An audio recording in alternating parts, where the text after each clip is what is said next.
অদ্ভুতমূলক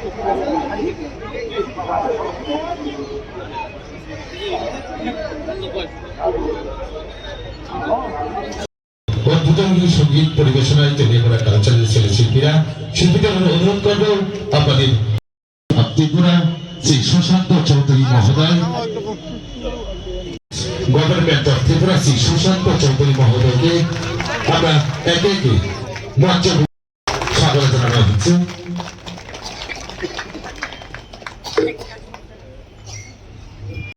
পরিষদের সম্মানিত সহপুরপিতা শ্রী মধুসূদন রায় মহোদয় রয়েছেন, তেলিয়ামুড়া পুর পরিষদের প্রাক্তন পুরপিতা শ্রী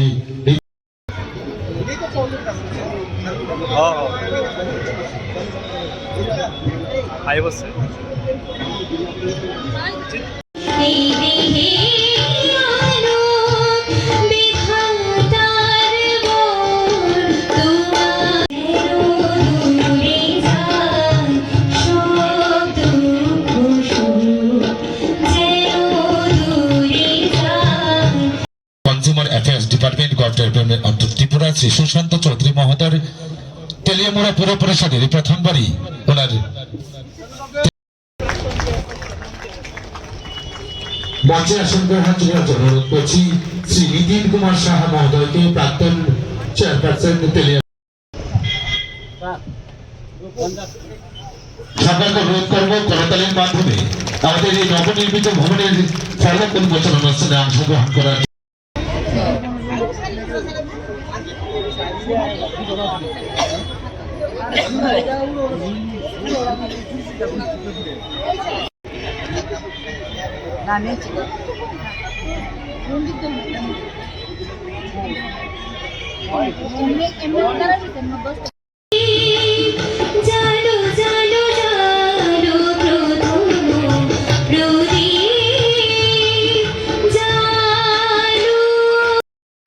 আমাদের আজকের এই অনুষ্ঠানে সকলকে করতালি দিয়ে এই অনুষ্ঠানে অংশগ্রহণ করার জন্য অনুরোধ করবো। এবারে সম্ভব এমন অনেক ব্যবসায়ীরা রয়েছেন, এখানে মার্চেন্ট অ্যাসোসিয়েশনের প্রেসিডেন্টও আছেন, এমন অনেক ব্যবসায়ীরা রয়েছেন যে এক্সপায়ার্ড হয়ে গেছে এমন জিনিস বিক্রি করছেন মার্কেটে, হয়তো উপর দিয়ে একটা লেবেল লাগিয়ে দিচ্ছে। এমন অনেক ব্যবসায়ীরা আছেন ওজনে কম দিচ্ছেন, আমরা যাকে পাল্লা বাটকারা বলি। ভেতরে ল্যাবের ভেতরে গেলে আমার অফিসাররা ডেমনস্ট্রেশন দিচ্ছিলেন যে কোনটা দিয়ে পেট্রোল মাপা হয়, কোনটা দিয়ে ওজন পরিমাপের আমাদের যে পাল্লা বাটকারাগুলো সেগুলো মাপা হয়, সমস্ত কিছু দেখাচ্ছিলেন। তো এখন অত্যাধুনিক সিস্টেম এসছে, ডিজিটাল সিস্টেম এসছে। আগামী দিনে আমাদের চেষ্টা থাকবে এবং আমি আপনাদেরকে আশ্বস্ত করতে চাইবো, কোন ব্যবসায়ী অসৎ উপায়ে অর্থ উপার্জন করবে জনগণকে ফাঁকি দিয়ে, জনগণকে ওজনে কম প্রতারণা করে, মানুষকে বঞ্চিত করে, সেই জিনিস কিন্তু দপ্তর কোনোভাবেই হতে দেবে না। দেরিতে হলে সেখানে ব্যবস্থা গ্রহণ হবে।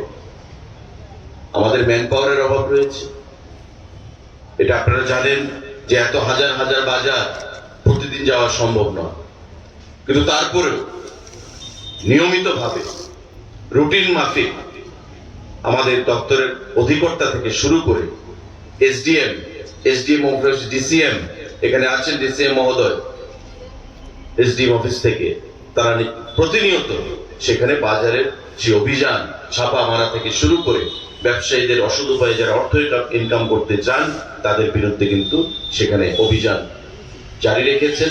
সারা রাজ্যে প্রতিনিয়ত খবরের কাগজগুলোতে আমরা সেটা দেখতে পাচ্ছি।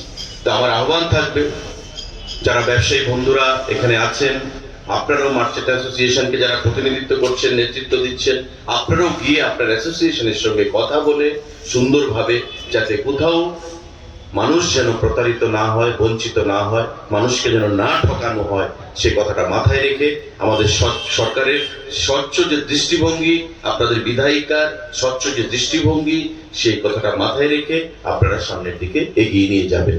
এবং আমি আশা